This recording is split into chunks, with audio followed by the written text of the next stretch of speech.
Welcome, dear EdBuddies, to That Word Chat, a video chat for all things word related and for lovers of all things lexical. It is so great to have you here.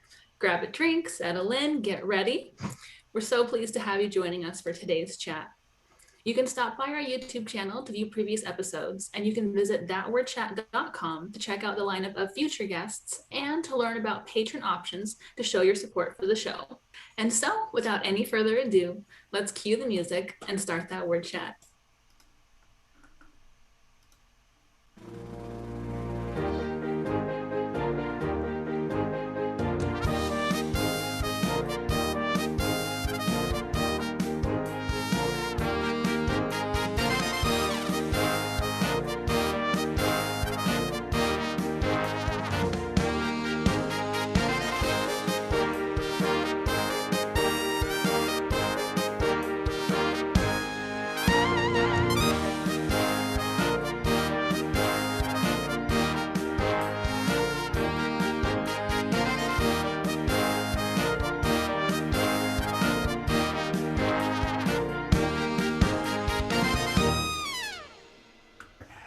Welcome, Lisa McLendon. Wonderful to have you here.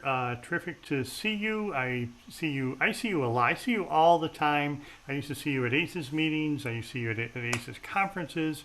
I haven't seen you in a couple of years now, so it's good to get together here.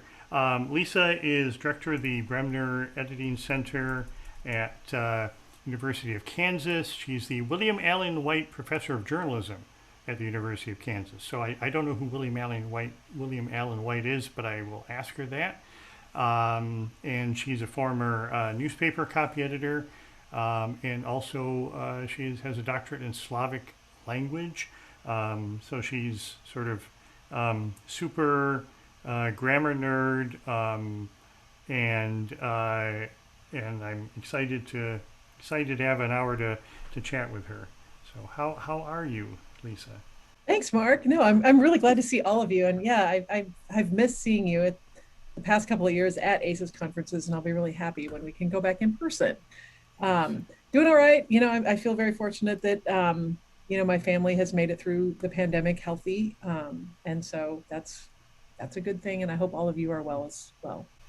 Yeah. So I mentioned Lisa's a grammar nerd superhero. She said before the show she will never pass up an opportunity to talk about grammar. Oh, you know what? And I forgot to do the romp through the grammar books for Ellen while I was at my office today. Nuts. I had a bunch of meetings, so I will try to do that tomorrow. I don't know if any of you follow the grammar table on Twitter, but we had a discussion the other day and about how things are mentioned in grammar books, and I have a rather large collection of grammar books, some up to about 150 years old, at my office on campus. Wow. And I meant to look something up for her and I forgot. So I will do that again. Yes. All right. Well, Ellen, I don't know if Ellen's in the audience today or not, but we'll get word to her. Actually, I was just thinking this, that if the two bigger, if I have a thought on grammar or a grammar question or well, there are probably more than two people I would think of, but the first two people I think of are probably you and Ellen Joven, who's been on the show before, and is one of our supporters. So that's terrific. So, what's your grammar superhero? What's your origin story? How did you first become interested in enamored with grammar? I don't know. I mean, I think from a very early age, I loved words, which I guess is great for a group called That Word Chat, because I as my mother would probably attest, I was somewhat of a chatterbox as a child. I read very early and loved to look at words and write down words and, spell out dinosaur names and things like that. And so it's sort of like, it just kind of happened. Yeah. That I liked books and reading and, thinking about words and learning new words. And I'm sure that we've all had the words that you you learned only from a book and you then say them the first time and mispronounce them. You know, anybody who's a reader who has done that, and I honestly, I think that's really charming when people do that because it means they've read it. Yeah. Okay, so you read a word, yay. Right. And oftentimes I tell my students that I'm like, you know, okay, here's a word. Have you encountered this word? Does anybody know what this word means? Well, let's think about this. What, you know, let's look it up if you don't know what it means. And you know, any day you learn something is a good day. And I tell that to my students, but I feel that myself too, that, you know, you're never too old to stop learning about anything, but, you know, learning new words. I learned a word, I saw a word yesterday in a TV program I was watching from Australia. And I could figure out what it meant from context, but I had never run across the word before. Okay, and this was like, it's an Australian legal drama called Janet King. And the word was rort, R-O-R-T. I'll put it in the chat. Rort, like, did you rort that up? So you can kind of understand what that meant. It was just sort of like, wow, I've never heard that before. Which is really interesting to watch media that have different varieties of English in it. So you learn lots of different phrasing and vocabulary, even pronunciations and things like that. It's fascinating to me to watch, you know, and I watch TV shows mainly from Australia, New Zealand, Great Britain sometimes, to hear English in a different way, which to me is fascinating. You know, so I'm paying attention as much to the plot as to the language. You know, or I guess I should say as much to the language as to the plot, because to me it's very interesting to hear how do vowel shifts, how does pronunciation shift. There's a show that I watched that's made in New Zealand, and their vowels seem to me to be very flattened, very different than ours. You know, like what show is that? It's called The Brokenwood Mysteries. It's kind of a throwaway, lighthearted kind of murder mystery show. It's fun. It's kind of like Midsummer Mysteries, only New Zealand. If anybody watches that, not super deep, but it's really fun. And you know, they talk about people being did. You know, they're not dead; they're did, or even deed. You know, and it's just interesting to me to hear language, hear the English language in different ways like that. So rort, I looked at, I have the, I grabbed, while you were talking, I grabbed the Australian language and looked up rort.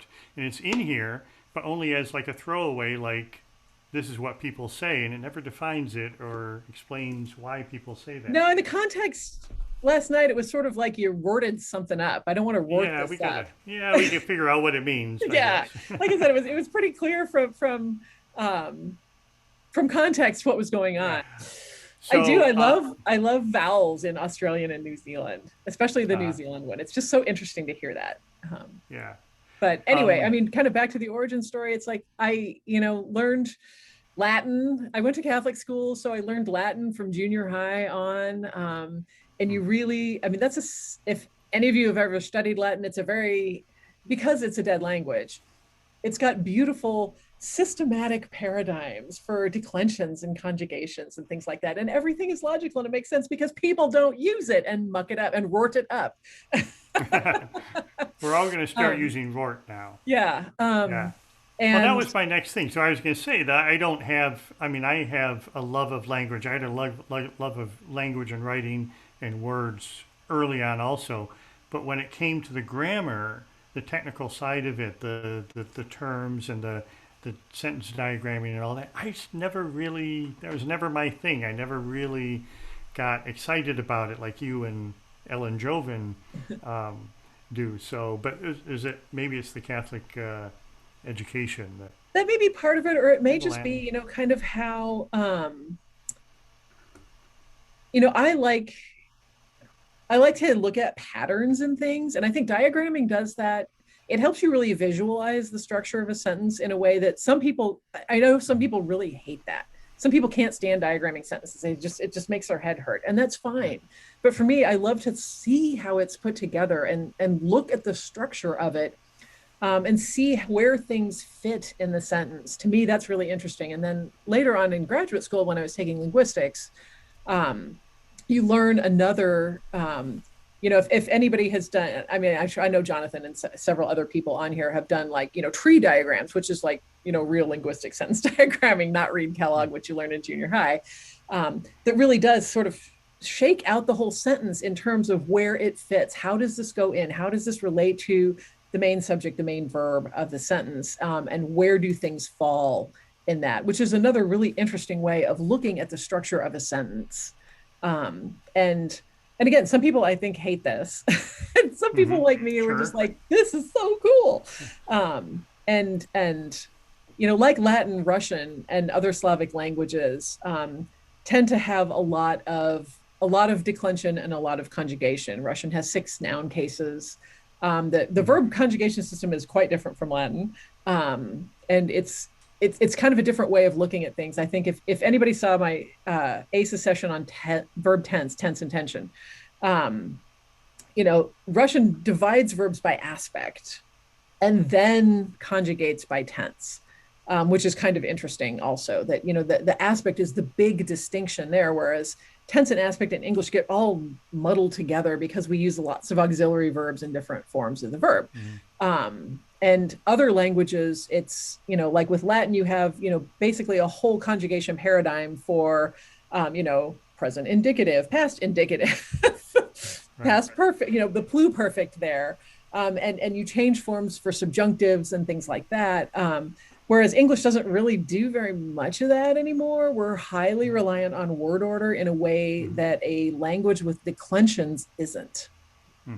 So if you're reading, say, poetry in a language like Latin, in a language like Russian that has case markings on nouns to tell you their function in the sentence, you can jumble up the word order a lot more easily than you can in English, because things still make sense, because people know by the noun ending, where is this in the sentence? And they don't sound like Yoda when they're writing poetry to fit a meter or a rhyme scheme, which, it's kind of another interesting way of looking at differences in language structure. So English poets have it harder. Yeah. Basically, yeah. Yeah, they do, because you can mess around with the word order some, but you can't do it too much or it's going to change the meaning. Okay. I mean, at some point, that's why we can still understand Yoda, even though his syntax is non-standard for English. We still do understand that.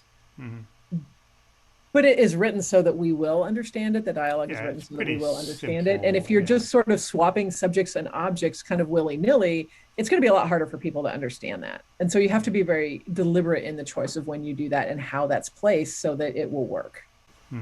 Yeah, we haven't had a translator on the show, and that's an aspect of words that is probably a very interesting thing that we should think about. But that's a great point. Translating poetry has got to be a particularly vexing, difficult thing to worry about. So, when did you get into Russian? Why Russian? What was the attraction there? Well, I started college in sort of the waning years of the Soviet Union, and Gorbachev was in, and it was glasnost, and it was perestroika, and it was like a really interesting time. And I'd already done Latin, and I thought, well, how hard could Russian be? And it's actually not that hard, you guys. It really isn't. Once you learn the alphabet, which is not, if you, some of them are just like ours, some of them are very close to Greek. And then there's a few that are just kind of out there. It's structured somewhat similarly to Latin, in that there are declensions and that there are verb conjugations and things like that. And so that it is a highly inflected language. So you'll get a lot of endings and things like that you have to kind of keep track of. But it makes sense. The pronunciation is actually quite easy, in terms of most things are spelled like they sound, and when they're not, they change their pronunciation according to like a set of rules that pretty much is in effect most of the time. So, if you have words that are spelled the same way with, different initial letters, whereas in English, they don't necessarily rhyme. Think of tomb and comb and bomb, to name a few, which were words in this morning's New York Times spelling bee, if anybody plays, that's why they were fresh in my head. those don't rhyme at all, even though they're spelled the same. But you can have Dasha, Masha, and Sasha in Russian, and those are spelled the same and they sound the same. Yeah. So, it's actually not that hard. And so I started studying Russian at 17. First year of college, I went to the Soviet Union in between my sophomore and junior year. At the very, like the last tail end of the Soviet Union there. Yeah. What right year before. was that? I'm sorry? What year was that? 1990. 1990. Okay. 1990. So, right at the end, spent most of that time in what's now Moldova. I was on a really interesting exchange program, but that's a story for another day. Realized that after 2 years of classroom Russian, I really couldn't speak Russian for very, very well yet. So had a lot of practice. I had a very patient person who was part of the program that I was on, who sat with me and worked on my pronunciation, learning how to pronounce things like Gorky Park is in Russian is Park Gorkova. And there's a difference between a hard R and a soft R in Russian, and a hard L and a soft L in Russian. Now, we don't distinguish that in English. It's just an R or an L. But in Russian, they're distinct sounds that are shibboleth sounds. Those are the ones where they know you're not a native speaker. Can you pass for a native speaker if you? No, I mean at one point not quite, but it would take people a couple minutes to figure out you aren't from here, are you? Yeah. I was once thrilled with myself in London when I bought a newspaper, and I think I asked how much, and then he gave me the paper, and I gave him the money, and I said ta, and then I thought, I bet I sounded English just then. He probably couldn't tell that I was, and I said like 3 words. So have you been back to Russia for? Yeah, I went back a couple more times in the 90s, and then I went back 3 years ago. A project I was working on with some colleagues here at KU. We went to Siberia in the winter. Oh, good. Which was loads of fun. It really was. We had lovely colleagues in Yekaterinburg, which is actually not technically, it's the gateway to Siberia. It's in the Ural Mountains, and they were absolutely lovely to work with. We went there in the dead of February. They came here during a particularly unseasonably warm week in May. Wow. And then they were like, "Oh, is it always this hot here?" And we're like, not now, usually. But it was actually unseasonably warm for there in Siberia when we were there. That it got up to about 20 degrees during the day, 20 degrees Fahrenheit. Fahrenheit. And there was only 9 inches of snow on the ground. Oh my goodness. I thought you were going to say it was, a balmy 50s or 20 degrees Celsius, which would, No. I mean, it was 20 degrees Fahrenheit for February, and they were like, it's so warm. Are you guys okay? Why are you wearing a sweater? Wow.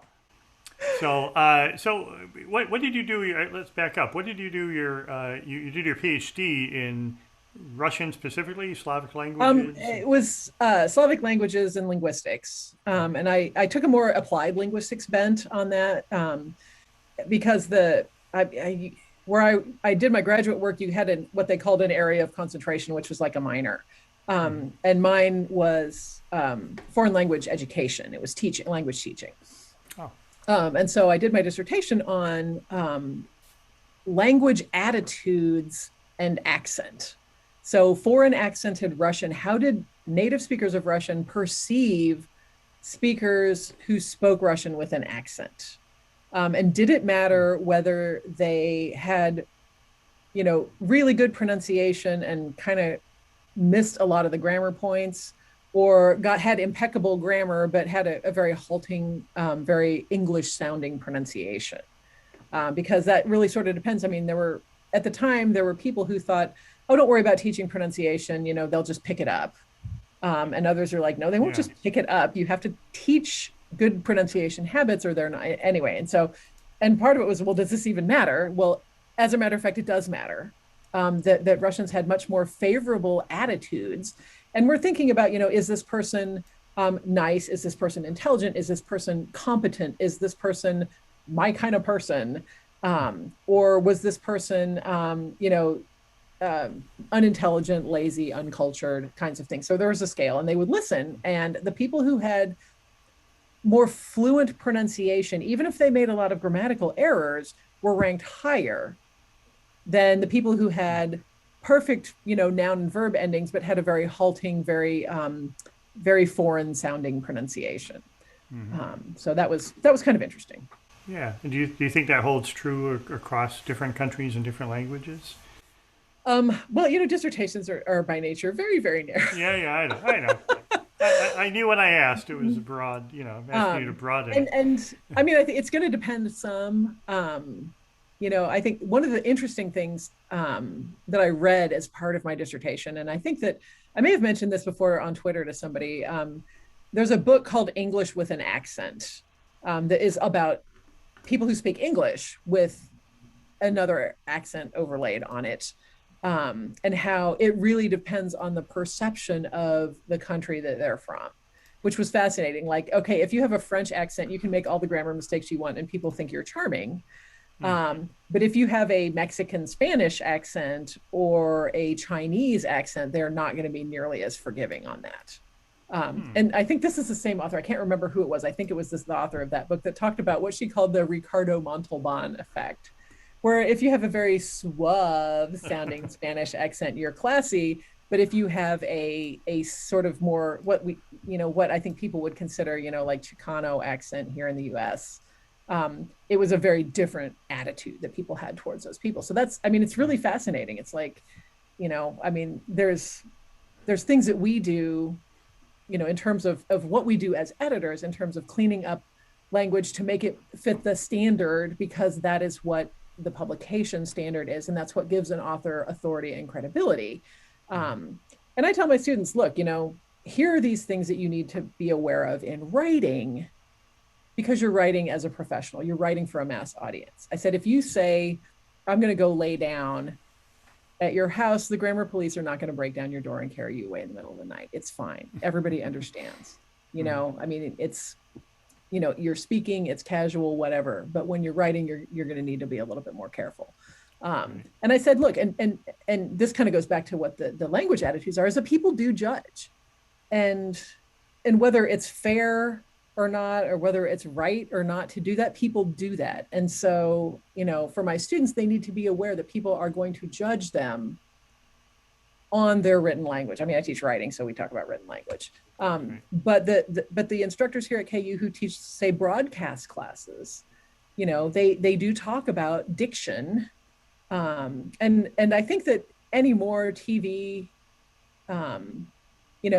TV doesn't have that sort of insistence on that sort of flat Midwestern affect for everybody on TV news. Right. The TV newscaster accent, which, people would say, well, they don't have an accent. Well, they do have an accent. Everybody has an accent.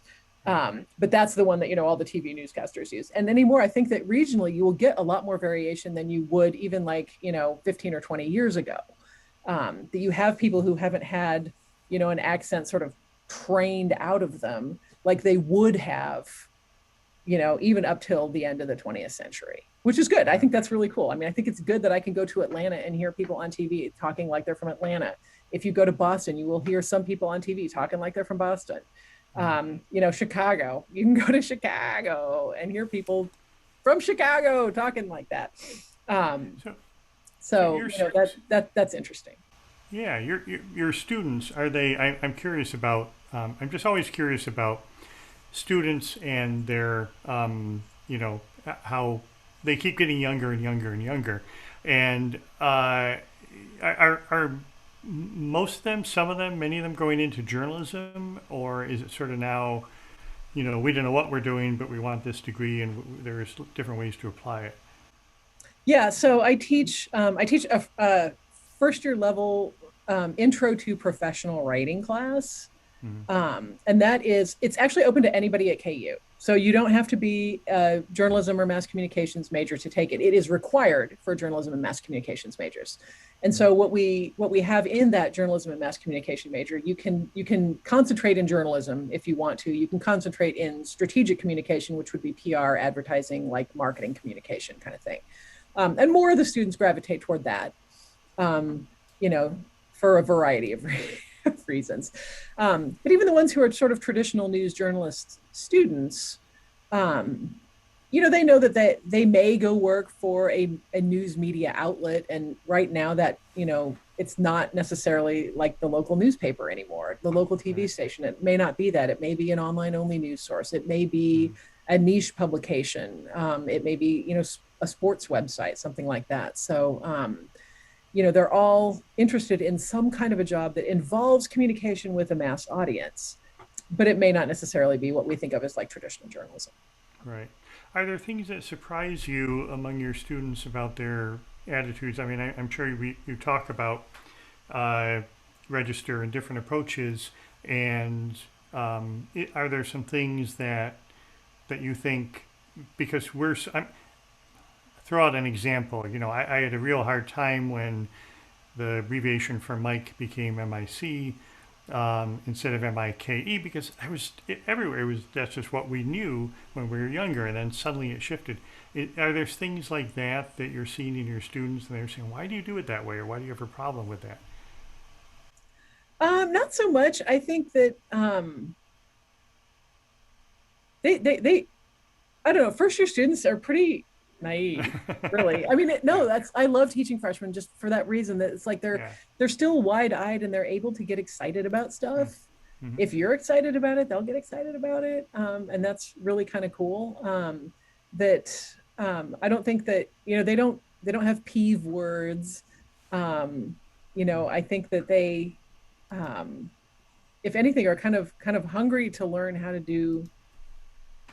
do more kinds of writing.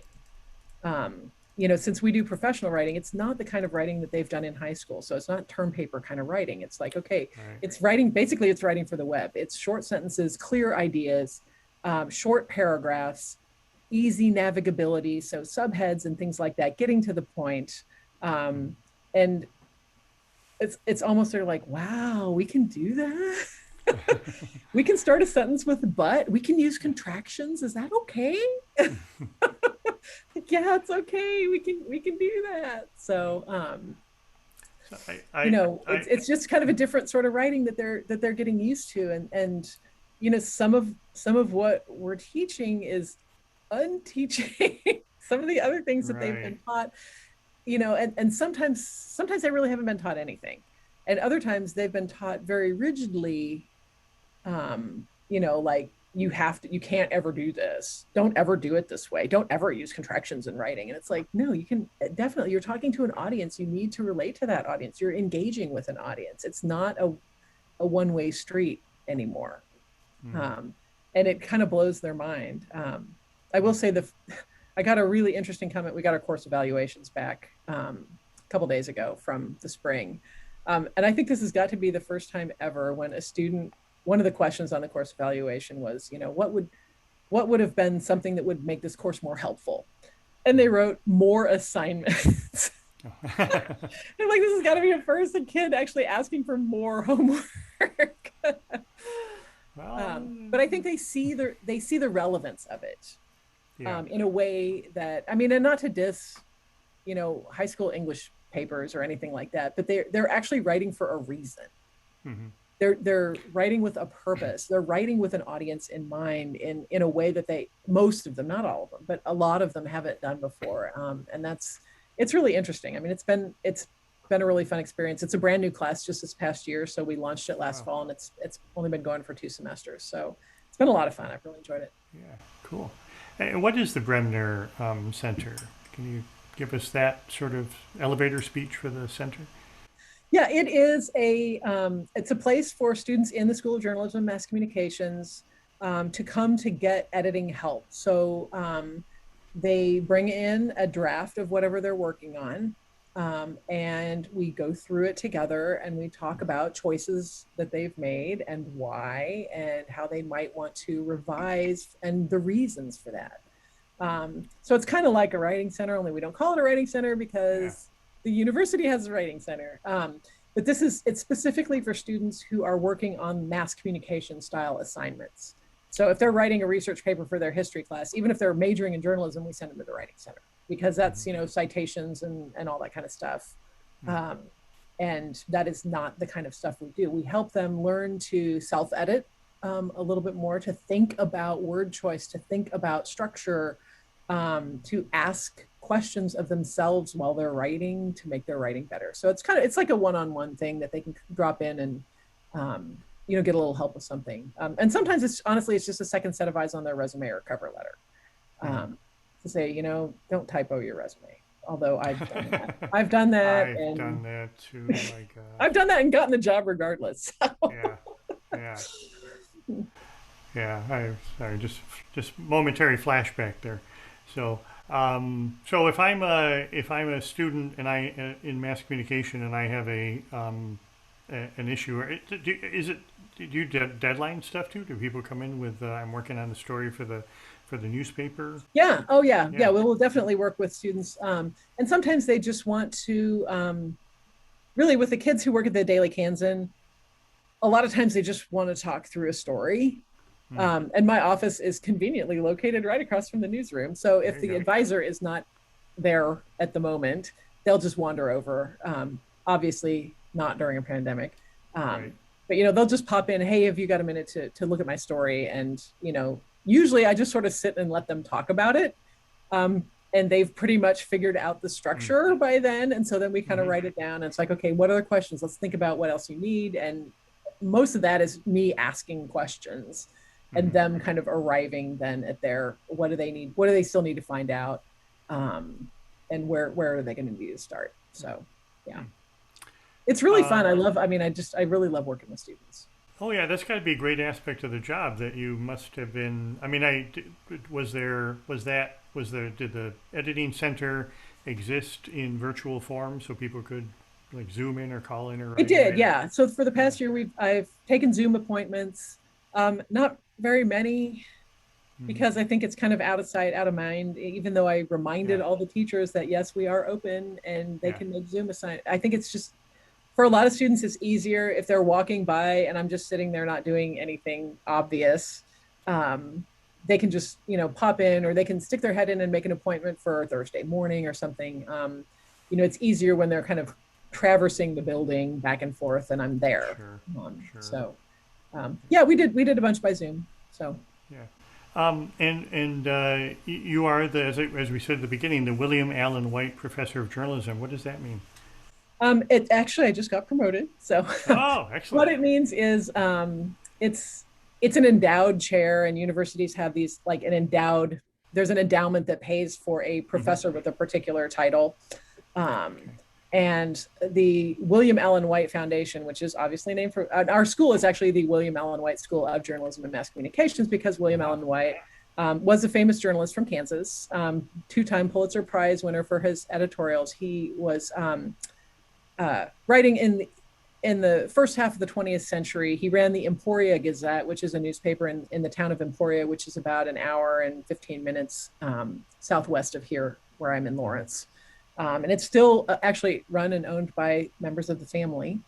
But it was a very, it was a small town paper with sort of a disproportionately large voice because of William Allen White. And he wrote a lot of editorials.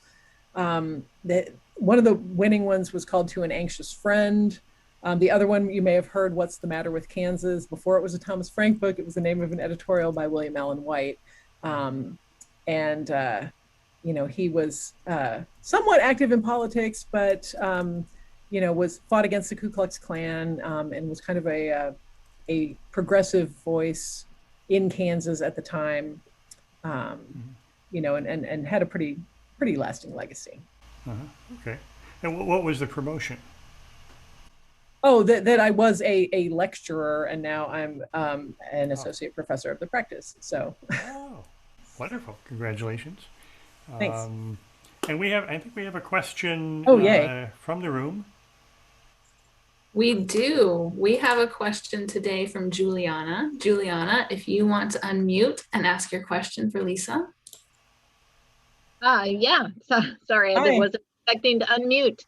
Oh no, you have to do that. My general question is just, do you have one overarching overall great tip for coaching writers or helping writers improve, whether they think they're professional writers or they're unprofessional writers, just writers in general, do you have a favorite tip? One that I use a lot with my students is think about your audience. And, you know, I mean, I have different tips for kind of different problems. You know, if you're worried about things like, you know, more micro level stuff, read your writing out loud. I think that's always a good thing. It's a way to spot mistakes. It's a way to spot sort of not mistakes, but infelicities in the language or unnecessarily confusing things or stuff like that, that I tell them to either read it out loud or have the computer read it to them. You know, if you're using Word, and I think even Google Docs does this, we'll do a text to speech. Now it'll sound a little robotic, but they will read it to you and it'll really help you hear things that you may not see on the page. So if it's more micro level problems, I'd think that's a good tip. But yeah, think about your audience. What does your audience want to know? Why, you know, with the journalism students, I always ask them, why is this news here? Why is this news now? And why should I care? That for journalism, that's a really good, you know, kind of like, okay, why is this news here? Why do I, in Lawrence, Kansas, why do I care about something that happened in Florida? Okay, why is it news now? Why, you know, this happened last week. What is the relevance of it now? And why do I, make me care? You know, make me care about this somehow. There's got to be something in here that's interesting, newsworthy, you know, intriguing somehow, and find whatever that is and tell your audience that. You know, for kind of bigger picture stuff, if it's, you know, more book length kind of stuff, again, consider your audience. What do they want to know? How much of this is, you know, are you writing for them or are you writing for you? That was a question I had for somebody a while back that I was talking about. You know, he was writing a book and really wanted to, you know, think about publishing it, blah, blah, blah. And I said, well, you know, who's the audience for this book? And he didn't answer. I'm like, well, you have an audience, right? And he's like, well, I was just kind of writing it. It's like, well, then you're not going to sell it if you don't have an audience in mind. You know, you can write it for yourself. That's fine. Good for you. But if you're actually looking to publish something, you've got to have an audience in mind, and you have to figure out, okay, what is going to engage that audience? Are you giving them information that they want to know? Is this like a, you know, how to succeed in business kind of book? We'll give them some tips. Okay, you're going to write that very differently from a, you know, a dark and complicated novel. You know, but that you also have to have a particular audience in mind, and you have to structure it in such a way that it's going to engage that audience. It's going to draw them in. That's a great tip. That's and of course the first thing that came to mind for me, and the go-to is always to read good writers. But everyone's heard that one. So those are some great, really great tips. Absolutely. I love that, Mark. I mean, that's it's not even necessarily read good writers. It's read the kind of writing that you're writing.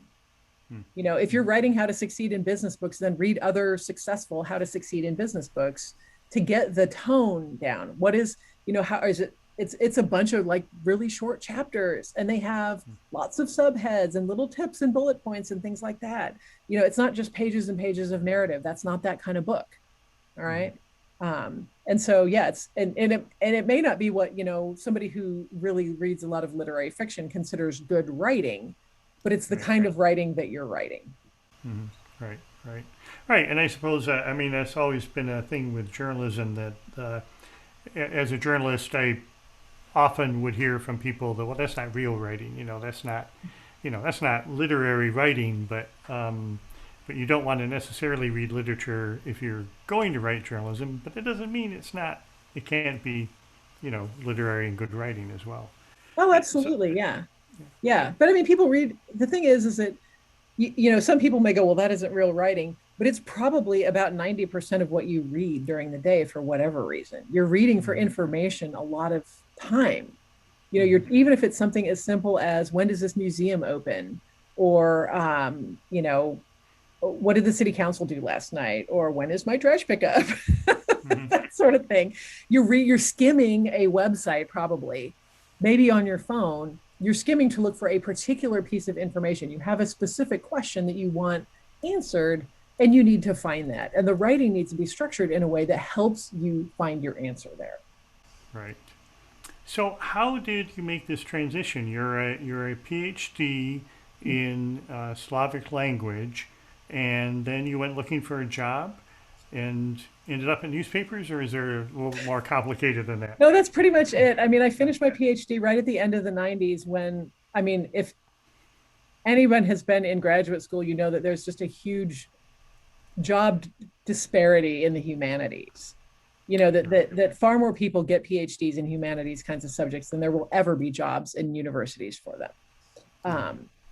And it's like, you know, there's one opening and a couple hundred people apply for it. And so that's the job market I went into, and I'm like, okay, I got to eat. I need health insurance. You know, because I mean, it was all fun and games in grad school when I had a meager stipend and my husband was working. And then it's all of a sudden, it's like, I don't have that anymore. I need an actual job with like an actual paycheck. And we left Austin where we were living and we moved up to North Texas. My husband transferred with his job and I'm like, I gotta get a job here. I answered an ad in the paper, the daily paper in Denton, Texas, that said wordsmiths wanted. Wow. It said, do you love words? Do you like grammar? Then, you know, we're looking for copy editors. And I'm like, well, yes, I do love words. And yes, I do love grammar. And they were, they hired a bunch of people that summer that were from non-traditional backgrounds. Huh. So in other words, non-journalism backgrounds. They just hired, you know, they hired me, they hired somebody who had a master's in English literature. They had hired somebody with an anthropology degree. They hired a musician.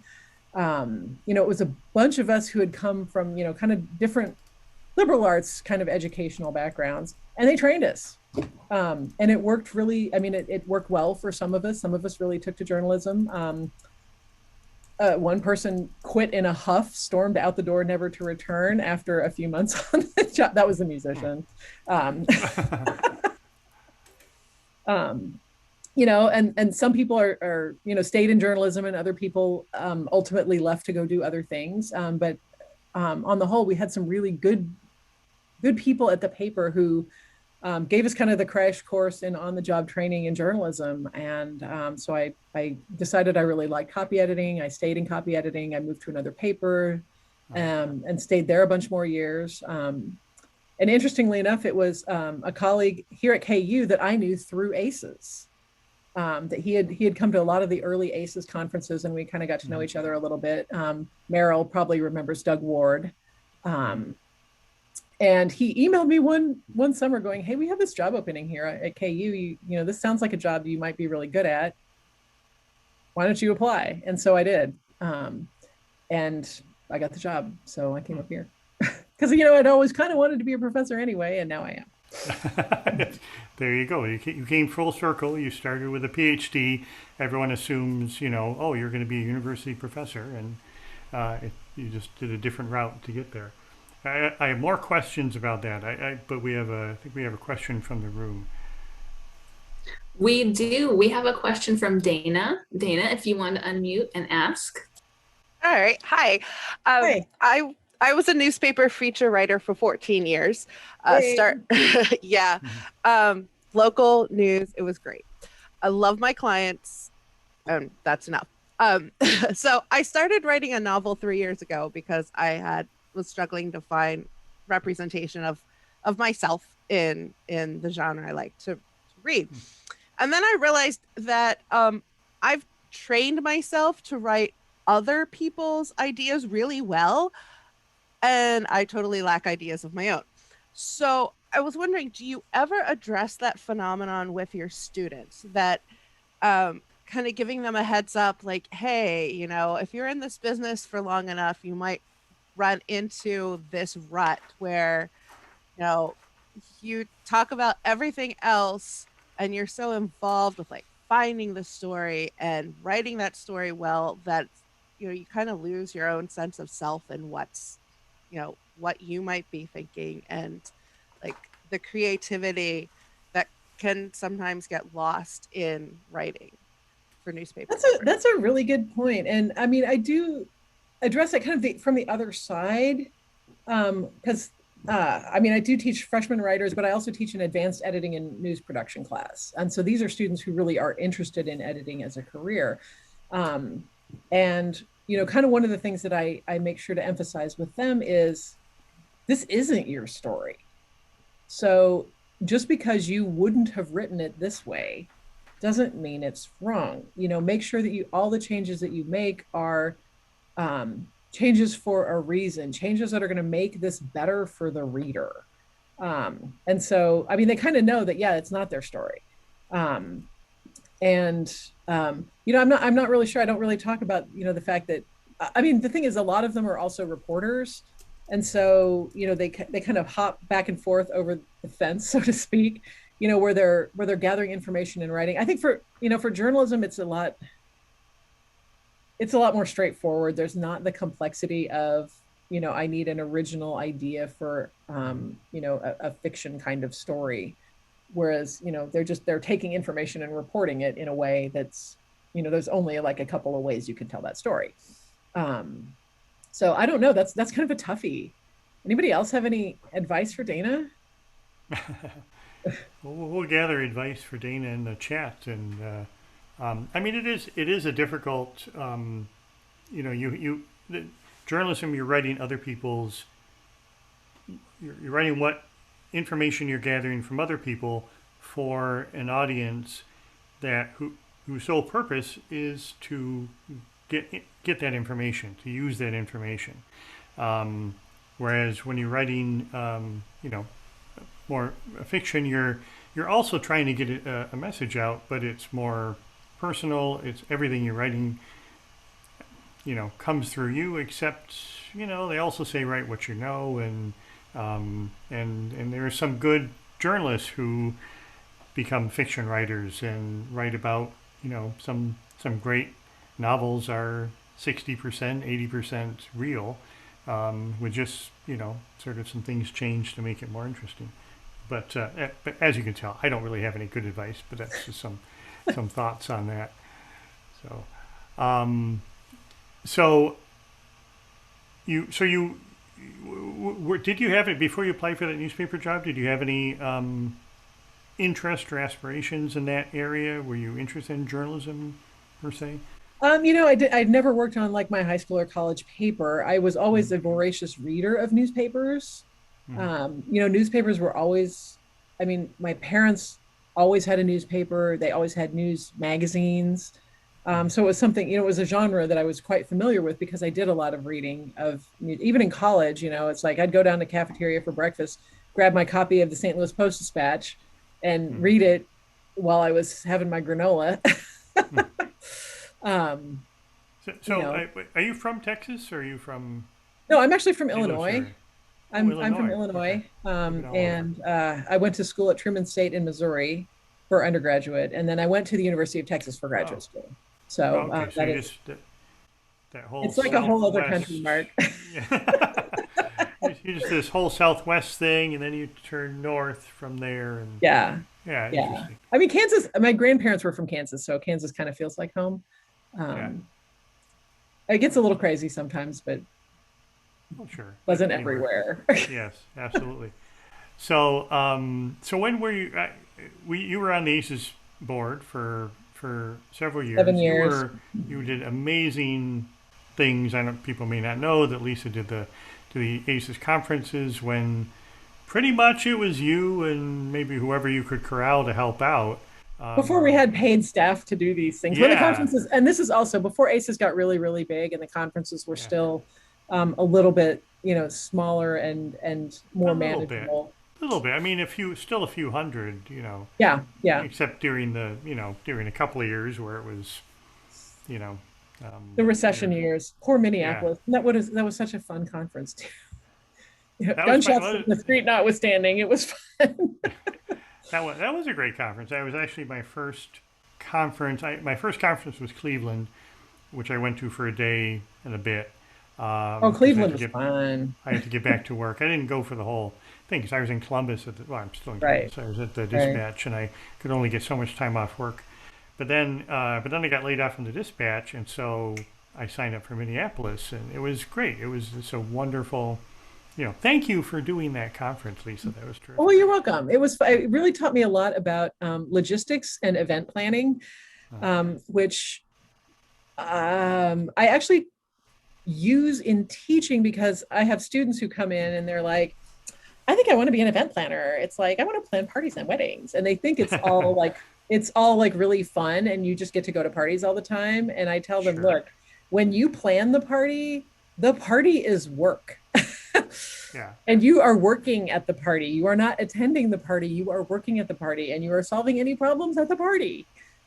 And you are making sure that everyone else is having a good time. And you are making sure that any problems that happen at the party, no one knows about. And you just glide through like a duck and everybody thinks everything is perfect and going wonderfully. And you're going like this to make sure that it is. It opens our eyes. A little bit like what a copy editor does.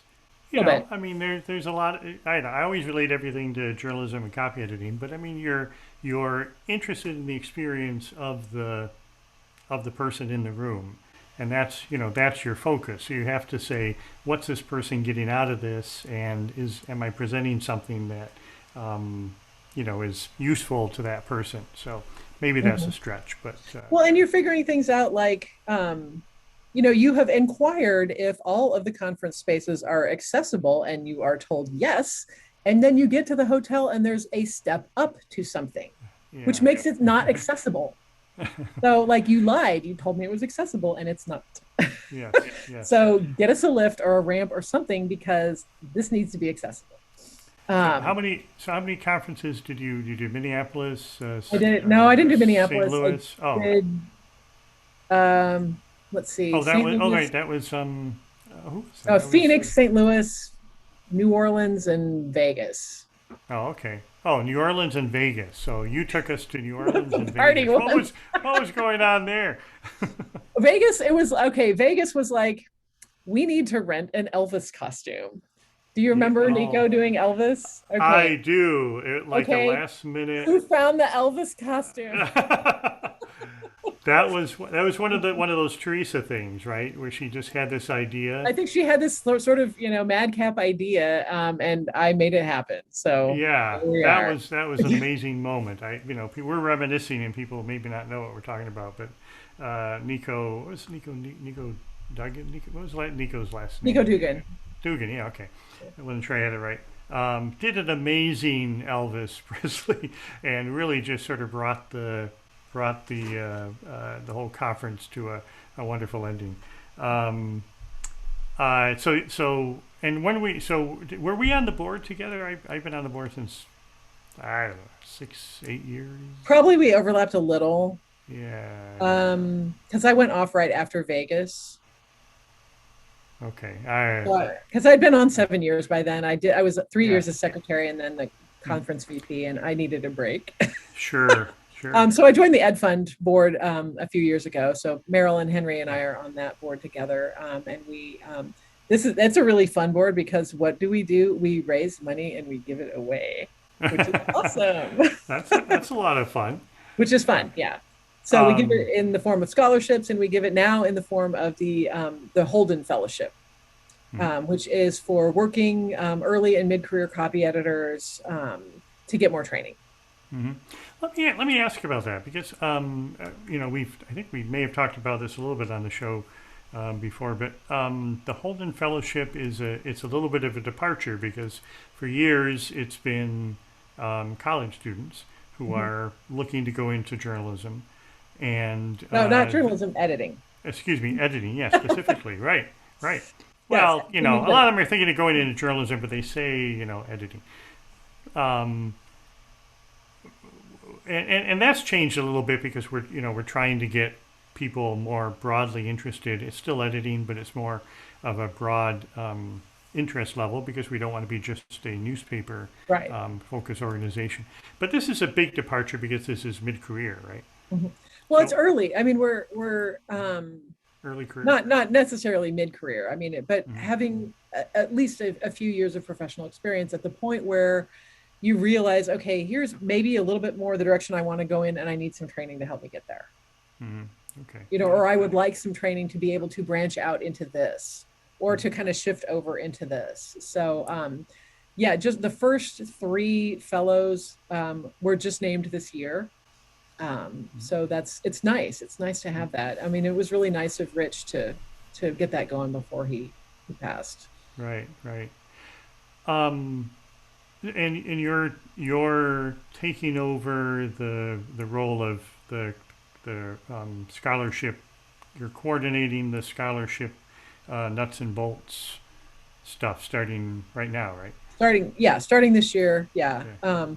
And I don't judge, obviously, because I'm an instructor also, and some of my students do apply. I don't judge. I coordinate the judges. I collect the applications. Make sure that all the deadlines are met and the paperwork's all there, and that kind of, sort of logistical behind the scenes stuff. Yeah. But obviously, you can tell I'm good at this. So this is what I do. It's like that logistics work and the organization, the paperwork. This is what I do at my department also. They're like, oh, Lisa will help you with the paperwork. She's good at that. It's like, great. Yeah. Hey, sometimes this is what the editors do. We get that stuff done. So I'm fine with that. That's editors are very good at getting things done, especially if they have a deadline. If they don't have a deadline, forget it. But for the deadline. So we're running out of time. I wanted to ask you about that quilt behind you. You mentioned before. This is a pandemic quilt, in effect. Yes, this is. I'm a quilter. And I'm in a local quilt guild, the Kaw Valley Quilters Guild, that has a couple hundred people in the region in it. And before the pandemic started last year, we started what they called a round robin quilt exchange, where people who want to participate, they pick out a bunch of fabrics that they like that will go together somehow. And then you put it in a box. And everybody does this. And one of the gals got 25 pizza boxes from a local pizza place that everybody is in. And then there's clean a label. Ones, not used ones. Clean one, yes, clean, new, brand new. And then you exchange them. And so what happens is you send your color choices and stuff out into the world, and every month you swap. And so you sew one square for the box that you get, and then you turn it back in, and then you get another one. Well, the pandemic hit, and we were supposed to go 12 months. We stopped it at 9 because it took a couple months to figure out, okay, can we do this? Because everybody was really locked down. And so we ended up doing exchanges in a park under a picnic shelter, one day a month, and one person was running it. And she was basically making sure that you didn't get your own and you didn't get one that you'd already done. And so we passed them around then for the rest of last year. And then when you get it back, you have 9 quilt blocks and you sew them together and finish your quilt. And this one's mine. And I just think it's a lovely thing to have come out of the pandemic year that was so bad in many other ways.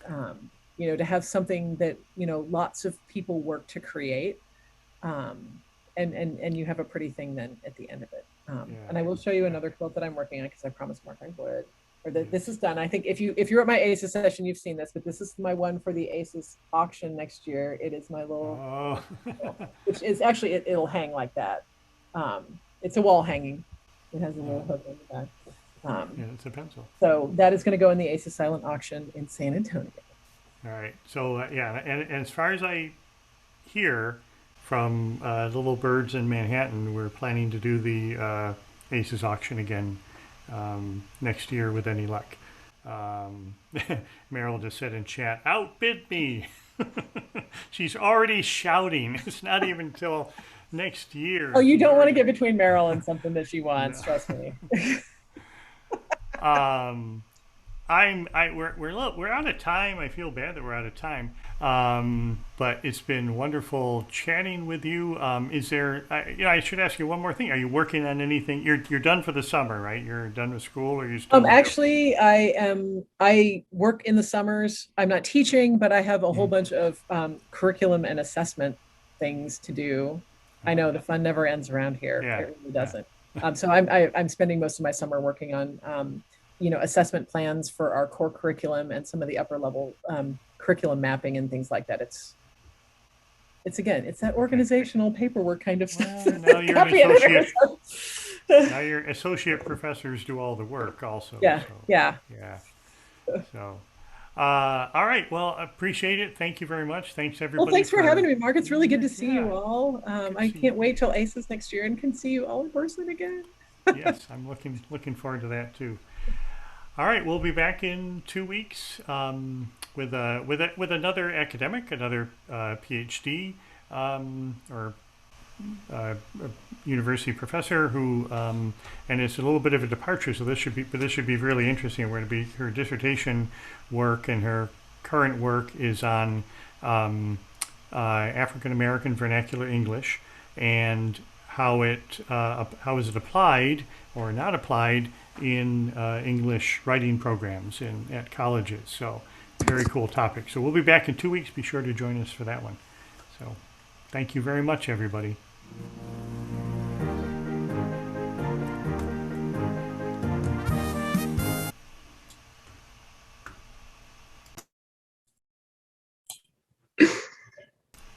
Did we lose the sound? You're gonna have to hum again. I think I'm doing the do myself. Well, is the screen advancing? It just seems to be stuck on the first beginning. Oh, there we go. Yay!